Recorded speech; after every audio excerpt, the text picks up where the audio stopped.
Hello, this is Siddharth Tambar from Chicago Arthritis and Regenerative Medicine. Welcome to our weekly educational meeting that is live. It's August 17th, 2020. Welcome, everyone. On this broadcast, I try to go over either questions that I've gotten from patients in the last week or that my own team has from either their own sort of questions or things that they're hearing from patients, and sometimes also just frequently asked questions that I get about musculoskeletal health and wellness. And so today, what I'd like to talk about is anti-inflammatory medications, non-steroidal anti-inflammatory medications, why you want to avoid them, other options, and I think smart ways about how we can tell if someone's improving, sometimes by how they're using less anti-inflammatory medications. So anti-inflammatory medications have been around since roughly the 1960s, the more commonly used one since then. And they have gone from being prescription-based medications to essentially over-the-counter medications. And they can include things as routine as ibuprofen, Advil, Aleve, to things that are more prescribed like Celebrex, diclofenac, and even other prior meds that have been taken off the market, including things like Vioxx. And they're used so routinely by people for aches and pains that there's a relative normalization that people have when it comes to using these medications. And because of that, they feel like it's downright low risk or no risk. And the problem is that that is not correct. Just because it's sold over the counter, just because it's utilized super frequently, does not mean that it's actually low risk or no risk. And so there are a number of potential side effects that you should be aware of. And that includes things such as stomach ulcers, kidney damage, liver damage, and even increasing the rates of heart disease.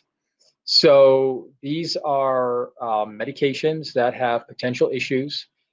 In the past, when there really weren't other good treatment options, frankly, for various inflammatory arthritis conditions, non-steroidal anti-inflammatory medications were considered revolutionary. That was, however, 40 to 50 years ago, if not longer than that. And so in this day and age, when we have a lot of other treatment options, we should be utilizing, maximizing those options in order to really do better. Because the potential side effects, when you sort of weigh risks, benefits, and then consider other options, you need to realize that these kind of medications, while they may provide pain relief, they don't really fix what your underlying problem is. And the problem with that is you may be getting some degree of pain relief, but not only are you not correcting the long-term issue, but you're actually increasing the risk of long-term issues as well. So considering all that, you need to have other options.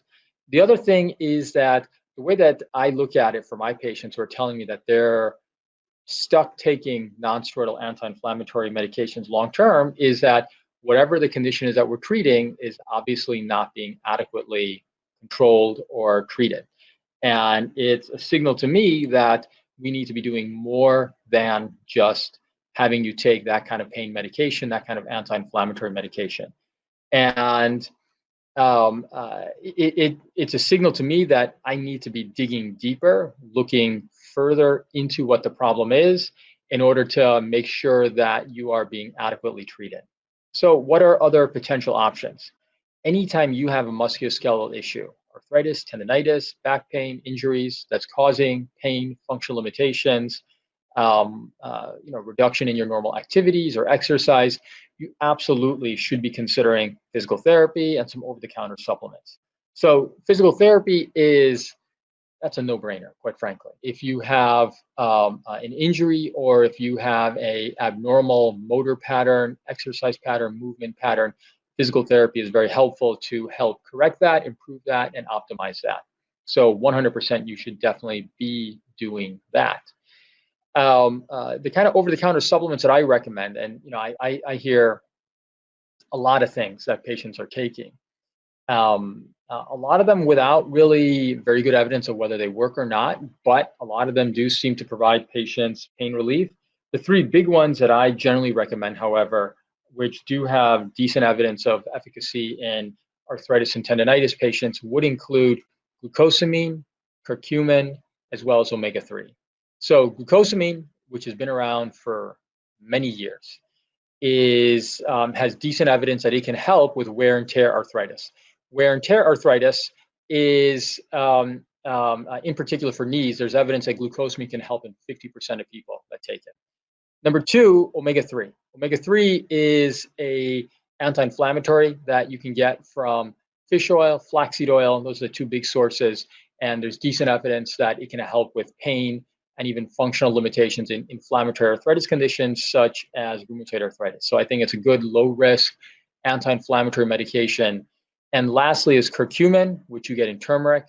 Turmeric's been around for, centuries, if not thousands of years, utilized medicinally for all that time as well. There's actually been some decent evidence that curcumin can actually provide similar degree of pain relief as anti-inflammatory medications for wear and tear arthritis. So again, a great low-risk option that I think can provide pain relief, and certainly preferable over anti-inflammatory medications.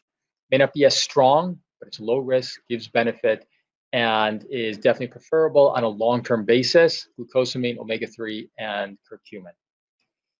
So if that really conservative options, physical therapy, exercises, altering some of your activities, over-the-counter supplements is not enough, then if you're still kind of hooked onto anti-inflammatory medications, then I would recommend kind of escalating to the next level of treatment. And what that treatment is depends on what is really the cause of your problem. The issue with anti-inflammatory meds is that they don't treat the cause of your problem. So if you have, let's say, a wear and tear arthritis or tendinitis issue, then the next step would be an injection option.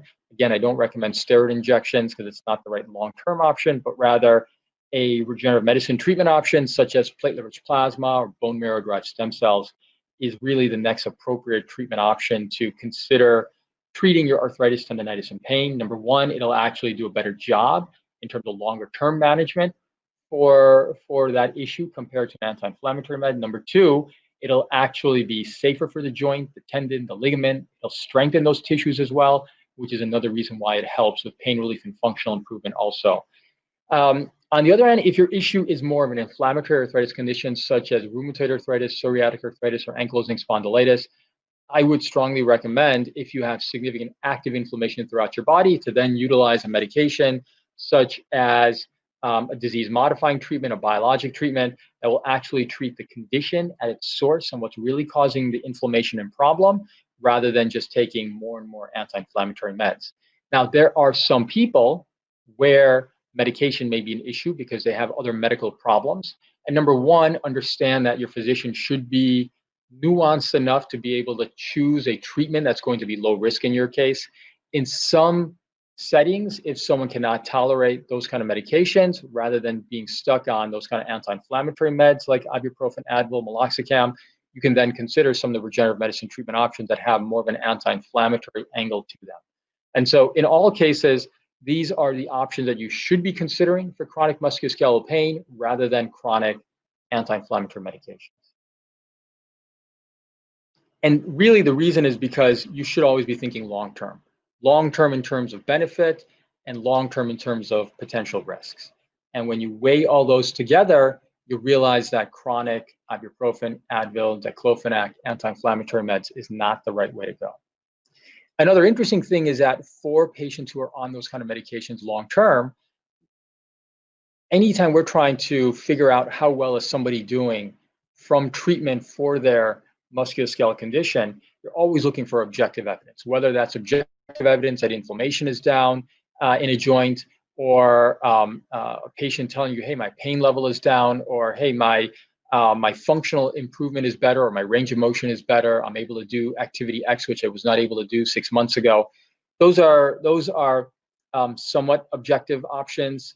Things like pain scores can be subjective, of course, but there are definitely disease activity scores and ways to get more objective measurements from that.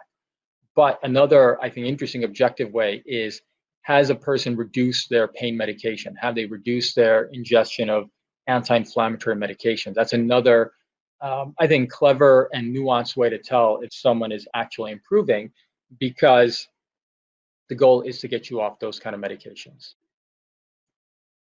So Anti-inflammatory medications, not the way you want to go long-term for treating arthritis, tendinitis, injuries, and back pain. Definitely plenty of other better options. If you're stuck on those kind of meds, make sure you're maximizing things like over-the-counter supplements and physical therapy. If that's not enough, then make sure you've looked into regenerative medicine treatment options or medications for inflammatory arthritis conditions. And lastly, if you're not getting that kind of opinion, make sure you find a trusted physician who will keep you on track to make sure you're being optimized in terms of your musculoskeletal health. Thank you for your time until we reconnect. And again, I do a live session Mondays and Wednesdays. Until the next time, have a good day and live well. Bye-bye.